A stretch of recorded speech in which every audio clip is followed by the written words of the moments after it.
Hello friends, तो कैसे हैं आप लोग। Okay, so what we are doing, so we are dealing with salient feature of Indian constitutions. We have covered till now the 10th salient feature of the Indian constitutions. Okay, and now we are beginning with 11th one, that is secular state. So this is also a salient feature of the Indian constitutions. Now one thing that you have need to understand here about the secular state. Okay, so Indian constitutions provide a secular state in a sense that our constitution not uphold any particular religion as the state religions. Okay, मतलब हमारे यहाँ हमारी country में state का कोई particular religion नहीं है, ठीक है, और ना वो किसी पर्टिकुलर रिलीजन को अपहोल्ड करता है। अब हमारे कॉन्स्टिट्यूशन में we have the certain provisions which so that's कि our constitutions provide a secular state. Okay, तो पहली जो सबसे बात है वो है जो सेकुलर वर्ड है ना हमारे प्रियम्बल में, it is added in 42nd constitution amendment act of 1976। Okay, and that doesn't mean कि इससे पहले सेकुलर स्टेट का कॉन्सेप्ट हमारे कॉन्स्टिट्यूशन में नहीं था। Okay, the liberty of faith, belief and worship जो था ना, अगर इसी को अगर हम थोड़ा सा एक्सटेंड करें तो ये खुद ही डायरेक्ट करता है कि ये खुद ही सॉल्व करता है कि हमारे जो कॉन्स्टिट्यूशन में पहले से ही सेकुलर स्टेट का कॉन्सेप्ट था, भले वो एक्सक्लूसिवली मेंशन नहीं था। 42nd कॉन्स्टिट्यूशन अमेंडमेंट एक्ट 1976 के बाद ये थोड़ा एक्सक्लूसिवली मेंशन हो गया हमारे प्रियम्बल में, अदरवाइज ये पहले से प्रेजेंट था। ओके, तो दूसरा फीचर्स जो है वो जो सेकुलर स्टेट को शो करता है वो है liberty of belief, faith and worships which is already present in our constitution mainly in preambles. Okay, and the third one, so our state not deny to any person equality before law, equal protection of law. अब आप इस चीज़ को समझिए कि हमारा state ना किसी को रिलीजन के बेसिस पे ऐसा नहीं बोलता कि भाई आप इस पर्टिकुलर रिलीजन के हो इसलिए आपको आर्टिकल 14 का जो है अधिकार नहीं मिलेगा, मतलब you have going to deprived of your right under article 14, that is equality before law and equal protection of law on the basis of religions. so ये भी शो करता है कि हमारे यहाँ सेकुलर स्टेट का कॉन्सेप्ट है। ओके, जो फोर्थ जो प्रोविजंस है जो शो करता है about the secular state, not discriminate against any religion on the ground of religions. Article 15 itself says that no one can be discriminated on the basis of race, religions, caste, sex, place of birth etcetera. This is mention in our in article 15। तो ये भी एक secular state का concept जो है वो सोव करता है। फिफ्थ है opportunity for all citizen in matter of public employment irrespective of their religions. Okay, so ये भी एक फीचर है जो आर्टिकल 16 में मेंशन है, ये भी कहीं ना कहीं एक इशारा करता है कि भाई सेकुलर स्टेट हम हैं। ओके, जो नेक्स्ट प्रोविजन है freedom of conscience and right to freely profess, practice and propagate, मतलब कोई भी आदमी को अपने कंसाइंस का फ्रीडम है, ठीक है, वो फ्रीली अपने रिलीजन को प्रोफेस कर सकता है, ठीक, प्रैक्टिस कर सकता है और प्रोपेगेट कर सकता है, ठीक है। अब यहाँ पे इसका मतलब ये नहीं कि वो फोर्सफुली किसी को कन्वर्जन कर सकता है, आर्टिकल 25 में कन्वर्जन नहीं मेंशन है। ओके, सो इस चीज़ को आप ध्यान रखिएगा। तो ये भी सेकुलर स्टेट की ओर इशारा करता है। उसके बाद नेक्स्ट प्रोविजन जो है right to manage its religious affairs, article 26, मतलब any religions have the right to manage any sections have the right to manage its religious affairs, article 26 है, ठीक है। तो ये भी शो करता है।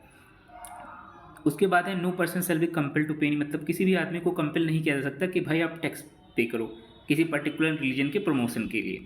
ओके, सो आर्टिकल 27 में मेंशन है। नाइन्थ जो है कि किसी भी एजुकेशनल इंस्टीट्यूशन में unless until the educational institutions are established only for that purpose, जब तक कि उसी पर्पस के लिए कोई एजुकेशन इंस्टीट्यूशन नहीं बनाया जाता कि जिसमें रिलीजियस इंस्ट्रक्शन देना हो, ठीक है, तो ऐसे किसी भी इंस्टीट्यूशन में रिलीजियस जो इंस्ट्रक्शन है उससे ज़बरदस्ती नहीं दिया जा सकता है, ठीक है। उसके लिए सर्टेन क्राइटेरिया है जो कि हम फंडामेंटल राइट्स में आराम से देखेंगे। सो आर्टिकल 28 में ये चीज़ मेंशन है कि no religious instruction shall be provided in any educational institutions maintained by the state. Okay, उसके बाद जो नेक्स्ट प्रोविज़न है कि एनी सेक्शन, मतलब कोई भी सेक्शन हो ना, तो कोई भी सेक्शन है उसको ये पूरा अधिकार है कि वो अपने लैंग्वेज को, अपने स्क्रिप्ट को, ठीक है, मतलब शैली जिस तरह वो लिखता है, या अपने कल्चर को कंजर्व कर सकता है। ठीक। 11th जो है वो है माइनॉरिटी से रिलेटेड। तो माइनॉरिटीज़ के पास ये राइट है कि वो अपना डिफरेंट एजुकेशनल इंस्टीट्यूशंस, ठीक है, इस्टेब्लिश कर सकते हैं, उसको अपने हिसाब से एडमिनिस्टर कर सकते हैं। सो ये आर्टिकल 30 में मेंशन है। ओके। उसके बाद जो नेक्स्ट प्रोविज़न है वो यूनिफॉर्म सिविल कोड के बारे में बात करता है। हमें पता है कि हमारे डीपीएस में ना आर्टिकल 44 यूनिफॉर्म सिविल कोड की बात करता है। ओके, आगे हम पढ़ेंगे इसको डिटेल में। ओके, तो बस आप अभी के लिए इतना याद रखिए कि यूनिफॉर्म सिविल कोड भी है एक चीज़ जो कहीं ना कहीं एक सेकुलर स्टेट की ओर इशारा करता है। ठीक। अब हम एक बार देखते हैं कि सेकुलरिज्म होता क्या है। ठीक है, तो सेकुलरिज्म अगर बात करें ना, तो सेकुलरिज्म को बेसिकली वर्ल्ड लेवल पे दो तरह से डिवाइड किया जा सकता है। ठीक है, एक वेस्टर्न कॉन्सेप्ट जो है वो सेकुलरिज्म का है।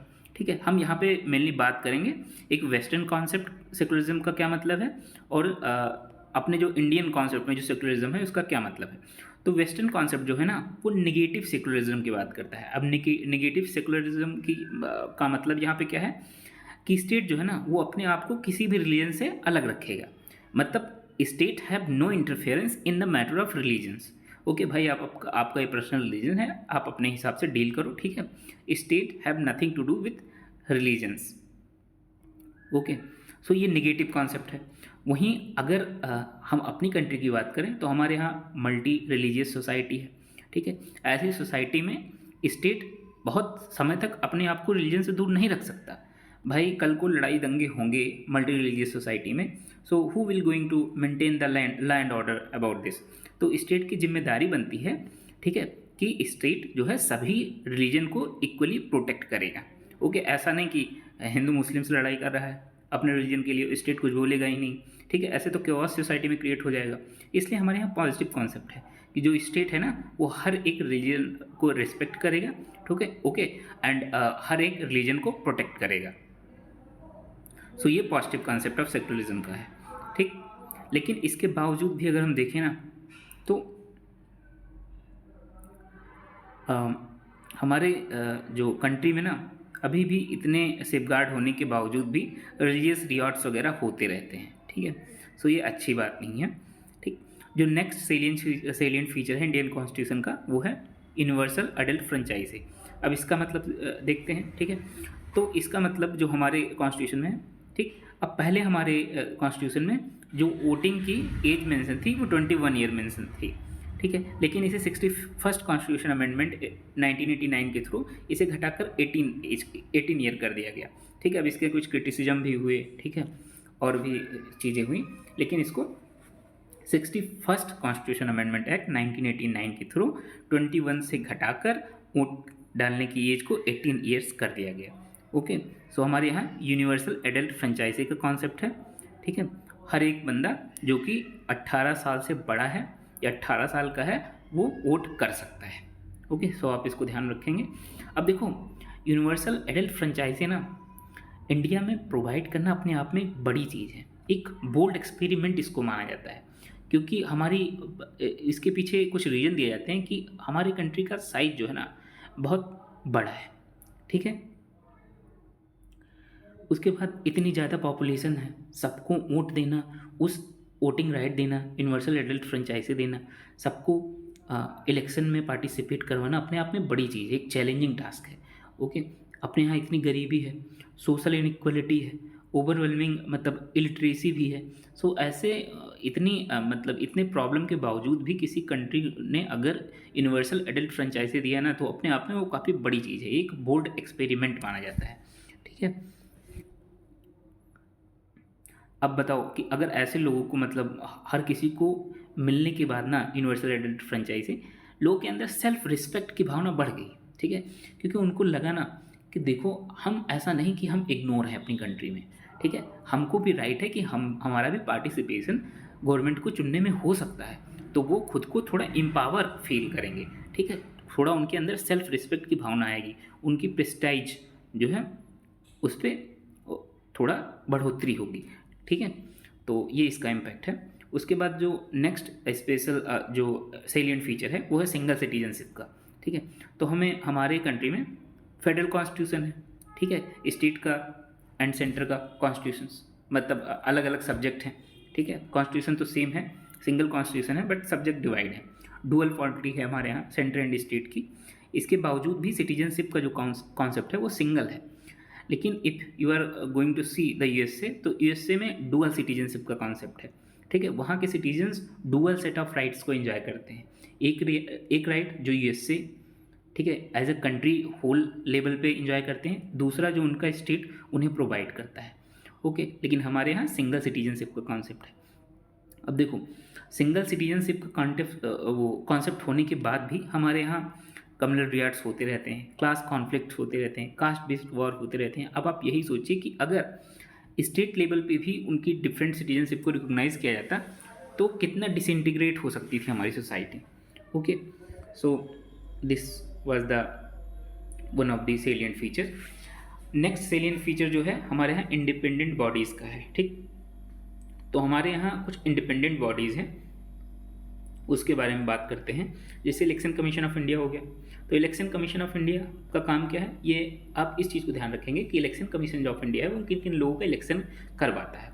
तो ये पार्लियामेंट, ठीक है, मतलब लोकसभा के मेंबर्स का, राज्यसभा के मेंबर्स का, स्टेट लेजिस्लेचर के मेंबर्स का, प्रेसिडेंट का इलेक्शंस, वाइस प्रेसिडेंट का इलेक्शंस। सो ये बेसिकली इन 4 चीज़ों में मतलब चीज़ों का इलेक्शन करवाता है। पहला पार्लियामेंट, दूसरा स्टेट लेजिस्लेचर, तीसरा president and fourth is vice president. So आप इसको ध्यान रखेंगे क्योंकि जनरली ये स्टेटमेंट में फ्रेम करके क्वेश्चन पूछ लिया जाता है, ओके। एंड आपको अगर क्लियरिटी नहीं होगी तो वहाँ पे गलत करेंगे। सेकंड जो इंडिपेंडेंट ऑफिस की बात हुई है यहाँ पे, उसमें controller and auditor general of India की, ठीक है। तो कंट्रोलर एंड ऑडिटर जनरल का काम क्या है, तो ये कहीं ना कहीं देखो, अब गवर्नमेंट के पास पैसे कैसे जाते हैं, पैसे टैक्सेस से जाते हैं। जीएसटी आने के बाद तो टैक्स बेस और बढ़ गया है, हर कोई टैक्स दे रहा है, ठीक है। तो पैसे किसके हैं अल्टीमेटली, जिसके थ्रू ये गवर्नमेंट चल रही है, तो लोगों के ही पैसे हैं ना। तो कुल मिला के पब्लिक का पर्स से ही तो पैसे जा रहे हैं। तो कंट्रोलर एंड ऑडिटर जनरल का काम क्या है कि ये सेंट्रल और स्टेट गवर्नमेंट के अकाउंट को चेक करेगा, ठीक है, कि अगर उन्होंने खर्चा किया है तो वो क्या लीगल है खर्चे, ठीक है, क्या वो सही तरीके से खर्चे कर रहे हैं, ठीक। तो कहीं ना कहीं controller and auditor general of India को गार्जियन ऑफ पब्लिक पर्स भी कहा जाता है। तीसरा इंडिपेंडेंट बॉडी जो है वो है union public service commissions, okay. अब यूनियन पब्लिक सर्विस कमीशन क्या करता है, तो ये ऑल इंडिया सर्विसेज के लिए एग्ज़ाम कंडक्ट करवाता है, हायर सेंट्रल सर्विसेज के लिए एग्ज़ाम कंडक्ट करवाता है। साथ ही साथ ये प्रेसिडेंट को डिसिप्लिनरी मैटर में भी एडवाइस करता है कि भाई अगर किसी सिविल सर्वेंट ने कुछ उल्टा सीधा काम कर दिया है तो प्रेसिडेंट को एडवाइस करेगा डिसिप्लिनरी मैटर को लेकर, ठीक है। उसके बाद स्टेट पब्लिक सर्विस कमीशन भी है, ये हर एक स्टेट के पास मतलब एग्ज़ाम, स्टेट का एग्ज़ाम कंडक्ट करवाने के लिए स्टेट पब्लिक सर्विस कमीशन भी है, ठीक है। और वो बेसिकली गवर्नर को एडवाइस भी करेगा डिसिप्लिनरी मैटर को लेकर, ठीक है। स्टेट पब्लिक सर्वेंट अगर कोई वायलेशन करते हैं तो उसके लिए वो गवर्नर को एडवाइस भी करेगा, ठीक। अब इन सभी बॉडीज़ की ना इंडिपेंडेंसी मेंटेन करने के लिए इनके जो मेंबर्स हैं उनको सिक्योरिटी ऑफ टेनोर है, फिक्स्ड सर्विस कंडीशन है, जो एक्सपेंसेस हैं इनके वो कंसोलिडेटेड फंड ऑफ इंडिया से चार्ज एक्सपेंडिचर होते हैं। मतलब ये एनुअली जो है वो मेंबर ऑफ पार्लियामेंट इस पर वोटिंग नहीं कर सकते हैं, ओके। इसे घटाया बढ़ाया इतना आसानी से नहीं जाया जा सकता except the financial emergency, okay. तो हमारा जो नेक्स्ट सेलियंस फीचर है वो है इमरजेंसी प्रोविज़न का। तो इमरजेंसी प्रोविज़न क्यों है हमारी कॉन्स्टिट्यूशन, सबसे पहली बात तो ये कोई अगर एक्स्ट्रा ऑर्डिनरी सिचुएशन क्रिएट होती है, ठीक है, कंट्री लेवल पे, तो हमारे कंट्री जो है वो एक फेडरल सिस्टम से बदलकर यूनिटरी सिस्टम में कन्वर्ट हो जाती है, जिससे कि ये इमरजेंसी सिचुएशन को आसानी से डील किया जा सके, ठीक है। अब वो कंडीशन क्या हो सकती है, जैसे sovereignty, unity and integrity, security of country को खतरा हो, ठीक है, और भी अगर कुछ खतरे हों तो उनसे डील करने के लिए हमारी जो पॉलिटी है वो यूनियन की तरफ थोड़ी सी टिल्ट हो जाती है, ठीक है। तो ये है प्रोविज़न इमरजेंसी प्रोविज़न से डील करने के लिए, ठीक है। अब इमरजेंसी प्रोविजंस की बात करें तो हमारे कॉन्स्टिट्यूशन में बेसिकली 3 टाइप के इमरजेंसीज मेंशन हैं। First one is national emergency, ठीक है। अब नेशनल इमरजेंसी किस ग्राउंड पे लग सकती है, तो इसके लिए 3 ग्राउंड मेंशन है, वॉर है, एक्सटर्नल एग्रेशन है एंड आर्म्ड रेबेलियन है। अब ये आर्म्ड रेबेलियन के बारे में आप समझिए कि इससे पहले जो आर्म्ड रेबेलियन शब्द है ना, वो 44th कॉन्स्टिट्यूशन अमेंडमेंट एक्ट 1978 के थ्रू ऐड हुआ है। उससे पहले क्या था, तो उससे पहले इंटरनल डिस्टर्बेंस था। ओके, एंड नेशनल इमरजेंसी किस आर्टिकल से बेसिकली डील की जाती है, तो आर्टिकल 352 में मेंशन है। उसके बाद स्टेट इमरजेंसी, जिसे प्रेसिडेंट रूल भी बोलते हैं, ठीक है। ये किन कंडीशन में लगती है, ये इसके स्टेट इमरजेंसी लगाने के पीछे 2 कंडीशन मेंशन है कॉन्स्टिट्यूशन में।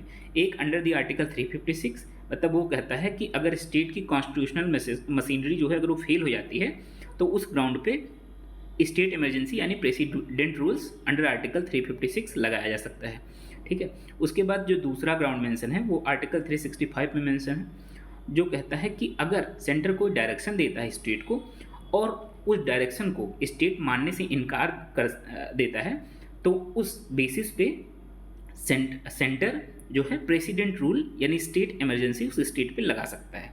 ये किस आर्टिकल में मेंशन है, तो ये आर्टिकल 365 में मेंशन है। जो लास्ट इमरजेंसी है जो अभी तक कभी नहीं लगी है इंडिया में, वो है फाइनेंशियल इमरजेंसी। फाइनेंशियल इमरजेंसी कि अगर फाइनेंशियल स्टेबिलिटी या क्रेडिट ऑफ इंडिया को कोई खतरा होता है, तो इस फाइनेंशियल इमरजेंसी को लगाया जा सकता है। It is mention under article 360, ठीक।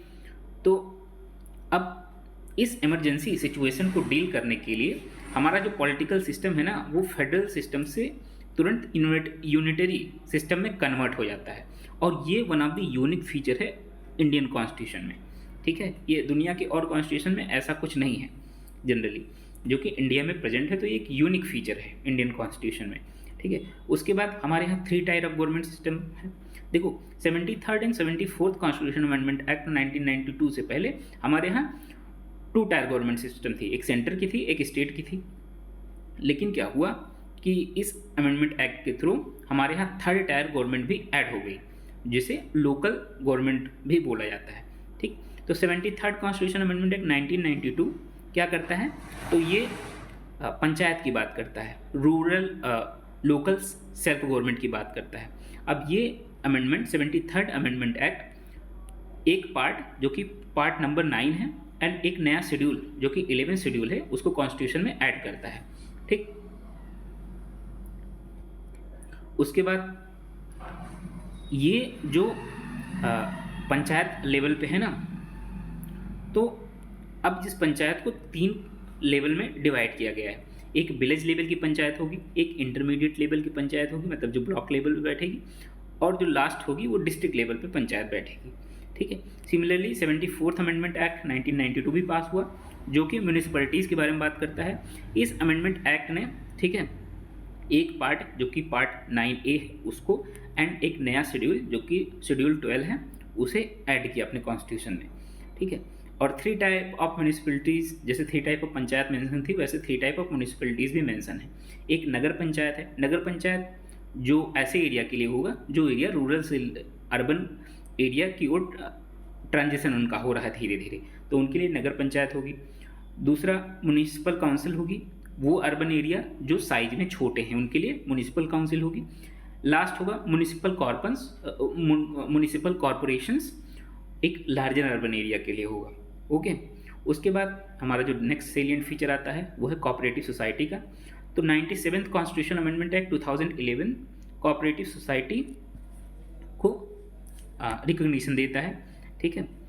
इस अमेंडमेंट ने क्या किया कि कोऑपरेटिव सोसाइटी को एक फंडामेंटल राइट्स का स्टेटस दिया अंडर आर्टिकल 19, ठीक है। इसने एक नया DPSP भी ऐड किया अंडर आर्टिकल 43B के अंदर, ठीक है, कि आप कोऑपरेटिव सोसाइटी के प्रमोशन को लेकर, ठीक है। उसके बाद इसने एक नया पार्ट ऐड किया कॉन्स्टिट्यूशन में, दैट इज पार्ट 9B, ठीक। कोऑपरेटिव सोसाइटी को लेकर जो आर्टिकल है ना, वो आर्टिकल 243ZH से लेकर आर्टिकल 243ZT तक है, ओके। तो आप इसको ध्यान रखेंगे। उसके बाद पार्ट 9B जो है ना, तो इसमें ये भी कहा गया है कि इसमें कुछ ऐसे प्रोविज़न है ना जो कि कहीं ना कहीं democratic professional and autonomous and economically sound manner में कोऑपरेटिव सोसाइटी को फंक्शन करने के लिए प्रोमोट करते हैं। ठीक है, अब देखो कोऑपरेटिव सोसाइटी की बात करें ना, तो ये दो टाइप की होती हैं, मल्टी स्टेट कोऑपरेटिव सोसाइटी होती है, एक सिंगल स्टेट कोऑपरेटिव सोसाइटी होती है। तो जो मल्टी स्टेट कोऑपरेटिव सोसाइटी है ना, उनसे डील करने के लिए पार्लियामेंट के पास पावर है। वहीं अगर सिंगल स्टेट कोऑपरेटिव सोसाइटी है तो उनसे डील करने के लिए ए स्टेट लेजिस्लेचर के पास पावर है। ठीक है, तो आप इसको ध्यान रखेंगे। उसके बाद जो हमारा नेक्स्ट टॉपिक आता है वो क्रिटिसिज्म ऑफ द कॉन्स्टिट्यूशन आता है। ठीक है, तो सबसे पहला क्रिटिसिज्म जो है ना, कि लोग बोलते हैं कि हमारा जो कॉन्स्टिट्यूशन है वो बोरोड है। ठीक है, मतलब वो दूसरे कॉन्स्टिट्यूशन से कहीं ना कहीं ले लिया गया है, कुछ इसमें नया नहीं है। ठीक है, लेकिन अगर सही मायने में देखें तो ये क्रिटिसिज्म ना अपने आप में एक अनफेयर एंड इलॉजिकल है। अब इसके पीछे का रीजन क्या है? ठीक, कि हाँ ये बात सही है कि हमने अलग अलग कंट्री से कॉन्स्टिट्यूशन लिया है, हर कंट्री से जो हमें अच्छे लगे, ठीक है, उनको लिया, लेकिन एज इट इज़ हमने नहीं ले लिया, हमने उसे इंडियन कंडीशन के हिसाब से चेंज भी किया ताकि वो इंडियन कंडीशन में अडॉप्ट कर सकें। ओके, सो एकदम कह देना कि हाँ हमने कार्बन कॉपी ले ली है दूसरे, मतलब बोरो कर लिया है किसी दूसरे कंट्री के कॉन्स्टिट्यूशन को एज इट इज, तो कहना ये गलत होगा। ठीक है, अनफेयर होगा, इलॉजिकल होगा। अब doctor B are Ambedkar ji इस क्रिटिसिज्म का जवाब देने के लिए क्या बोलते हैं? ठीक है, वो कहते हैं कि जो पहला कॉन्स्टिट्यूशन था ना वो लगभग 100 साल पहले बना था। ये डिबेट में बोलते हैं, जो कॉन्स्टिट्यूशन असेंबली होती है ना उसकी डिबेट में, कॉन्स्टिट्यूएंट असेंबली की डिबेट में ये चीज़ वो कहते हैं कि जो पहला कॉन्स्टिट्यूशन था ना वो लगभग 100 साल पहले बना था। ठीक है, तो जो भी कॉन्स्टिट्यूशंस के जो बेसिक प्रिंसिपल है ना वो ऑलरेडी सेटल हो चुके हैं। इतनी कंट्रीज़ ने अपना अपना कॉन्स्टिट्यूशन उसी बेस पे अडॉप्ट किया। ठीक है, उसी बेस पे अपना कॉन्स्टिट्यूशन बनाया। ठीक है, और उन्होंने अपना कॉन्स्टिट्यूशन मॉडिफाई किया।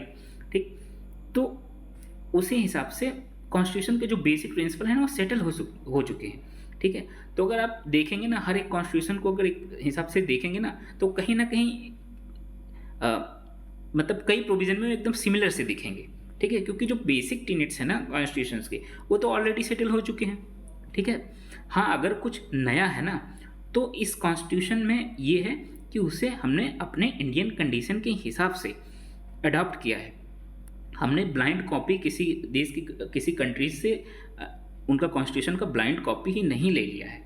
ठीक है, तो अगर कोई ऐसा कह रहा है तो ये सीधे कहते हैं doctor B are Ambedkar ji कि अगर कोई ऐसा कह रहा है ना तो मुझे पूरा यकीन है कि उन्होंने सही से कॉन्स्टिट्यूशन को पढ़ा नहीं है। ठीक है, उसके बाद दूसरा जो क्रिटिसिज्म होता है कि वो कार्बन कॉपी है 1935 एक्ट का। ठीक है, जिसमें एन श्रीनिवासन जी हैं तो वो बोलते हैं कि ये लैंग्वेज और सब्सटेंस में एक क्लोज कार्बन कॉपी है ये गवर्नमेंट ऑफ इंडिया एक्ट 1935 का। ठीक, उसके बाद सर आइबर जेनिंग्स जो कि एक ब्रिटिश कॉन्स्टिट्यूशनलिस्ट थे, वो कहते हैं कि जो कॉन्स्टिट्यूशन है ना वो directly government of India act 1935 से ही ड्राइव कर लिया गया है। वो ये भी कहते हैं कि इनफैक्ट बहुत सारे प्रोविज़न जो थे ना गवर्नमेंट ऑफ इंडिया एक्ट 1935 के वो एज इट इज़ टेक्सचुअली भी उसमें कुछ चेंज बिना किए हुए ऐसे सीधे अडॉप्ट कर लिए गए हैं। ठीक है, उसके बाद पी आर देशमुख क्या बोलते हैं कि ये जो हमारा कॉन्स्टिट्यूशन है ना वो एक तरह से carbon copy he article constituent government of India 1935 का। अगर कुछ इसमें नया है ना तो एक ओनली एडल्ट फ्रेंचाइजी जो ऐड हुआ है यही नया है। ठीक है, तो इस चीज़ का जवाब देने के लिए doctor B are Ambedkar ji क्या बोलते हैं कि हाँ ये बात सही है कि हमने गवर्नमेंट ऑफ इंडिया एक्ट 1935 से कई सारे provision as it is derive किए हैं। ठीक है, एज इट इज़ ले लिए हैं और मैं इसके लिए कोई सॉरी भी नहीं बोलता, मुझे माफ़ी भी नहीं चाहिए इसके लिए। ठीक, वो कहते हैं कि इसमें कोई शर्म की बात नहीं है कि हमने किसी चीज़ से अगर हम बोरो करते हैं अगर वो सही है तो इसमें कोई शर्म की बात नहीं है। उनका ये भी कहना है कि किसी का कोई पेटेंटेड राइट नहीं है किसी फंडामेंटल आइडियाज़ पे, कॉन्स्टिट्यूशन के फंडामेंटल आइडिया पे किसी के पेटेंटेड राइट्स तो हैं नहीं। ठीक है, तो बोरो करने में क्या प्रॉब्लम है? ठीक, लेकिन वो ये भी कहते हैं कि गवर्नमेंट ऑफ इंडिया एक्ट से हमने बोरो तो किया लेकिन जो प्रोविज़न है ना वो मैक्सिमम एडमिनिस्ट्रेशन से लेकर है, एडमिनिस्ट्रेशन से रिलेटेड है, ठीक है। तो उनका यही कहना था। उसके बाद जो तीसरा क्रिटिसिज्म आता है कि वो एंटी इंडियन कॉन्स्टिट्यूशन है, ठीक है। अब इसके पीछे रीजन क्या देते हैं लोग कि ये जो इंडिया के पॉलिटिकल ट्रेडिशन और इंडिया की स्पिरिट है ना उसको रिफ्लेक्ट नहीं करता, पहली चीज़। दूसरी बात कहते हैं कि ये फॉरेन नेचर का है, ये इंडियन की नीड्स के हिसाब से नहीं है, ये इंडिया में अनवर्केबल है। के हनुमंथैया जो कि कॉन्स्टिट्यूएंट असेंबली के मेंबर भी थे, ठीक है, वो कहते हैं कि हमने क्या मांगा, हमने मांगा म्यूज़िक ऑफ बीना और सितार का म्यूज़िक मांगा, लेकिन हमें म्यूज़िक किसकी मिली, इंग्लिश बैंड का मिला, ठीक है। उसी तरह लोकनाथ मिश्रा जी क्या बोलते हैं, तो ये बोलते हैं कि जो हमारा कॉन्स्टिट्यूशन है ना वो कहीं ना कहीं एक वेस्ट का इमिटेशन है, स्लेविश इमिटेशन ऑफ वेस्ट है। दोबारा ये बोलते हैं कि कहीं ना कहीं ये हमारा वेस्ट के लिए सरेंडर्स है, ठीक है, जो हमारा कॉन्स्टिट्यूशन है, ठीक। उसके बाद इस पर लक्ष्मी नारायण साहू जी क्या बोलते हैं, तो ये बोलते हैं कि जो आइडियल्स है ना जिस पे हमारा कॉन्स्टिट्यूशन ड्राफ्ट हुआ है वो इंडिया के फंडामेंटल स्पिरिट से कोई मेल ही नहीं खाता है, ठीक है। और ये एक चीज़ और कहते हैं कि ये सुटेबल्स नहीं होगा इंडिया के लिए, और जैसे इसे लागू किया जाएगा कुछ समय के बाद ये खुद ब खुद ब्रेक डाउन हो जाएगा, ठीक है। हालांकि ये बात उनकी गलत साबित हुई, ओके। उसके बाद जो फोर्थ क्रिटिसिज्म है कि ये अनगांधीयन कॉन्स्टिट्यूशन है। गांधी जी क्या बोलते थे कि विलेज पंचायत का कॉन्सेप्ट रखते थे, डिस्ट्रिक्ट पंचायत का कॉन्सेप्ट रखते थे, लेकिन ऐसा तो कुछ इसमें इनिशियल कॉन्स्टिट्यूशन में था ही नहीं। के हनुमंथैया सेम मेंबर जो कि कॉन्स्टिट्यूशन असेंबली के थे, वो इस पे कहते हैं कि जो कॉन्स्टिट्यूशन है ना ये एग्जैक्टली उसी तरह का कॉन्स्टिट्यूशन है जिसे महात्मा गांधी जी नहीं चाहते थे। टी प्रकाशन क्या बोलते हैं, ये कहते हैं कि अनगांधीयन कॉन्स्टिट्यूशन होने के पीछे का रीजन ये है कि डॉक्टर बी आर अम्बेडकर ने गांधीयन मूवमेंट में पार्टिसिपेट नहीं किया। दूसरा कि वो थोड़ा एंटागोनिज्म थे गांधी के आइडिया को लेकर, हालांकि ऐसा कहना एकदम गलत होगा, ठीक है। तो ये बात भी कही गई। उसके बाद जो फिफ्थ क्रिटिसिज्म है वो कॉन्स्टिट्यूशन के साइज को लेकर है। लोग बोलते हैं कि एलिफेंटाइन साइज का है। सर आइवर जेनिंग्स बोलते हैं कि इतना साइज बल्कि होने के पीछे का रीजन है कि जो प्रोविजन सेलेक्ट किए गए हैं ना, चाहे वो गवर्नमेंट ऑफ इंडिया एक्ट से हो चाहे दूसरे कंट्री के कॉन्स्टिट्यूशन से हो, वो वेल सेलेक्टेड नहीं है। That's why the size of the Indian constitution is elephantine one, okay. So वो इसके पीछे रीजन देते हैं ऐसा।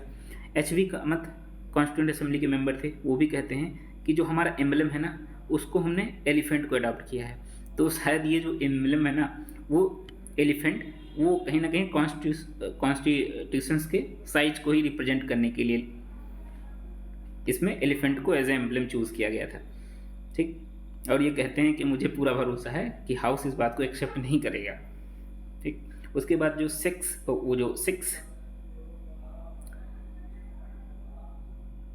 सिक्स पार्ट जो है ना इसका वो है पैराडाइज ऑफ लायर, ठीक।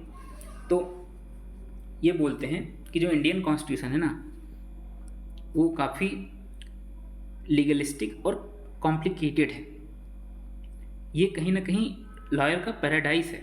सर आइवर जेनिंग कहते हैं कि ये कहीं ना कहीं लॉयर का पैराडाइज, लॉयर्स पैराडाइज इसे बोलते हैं।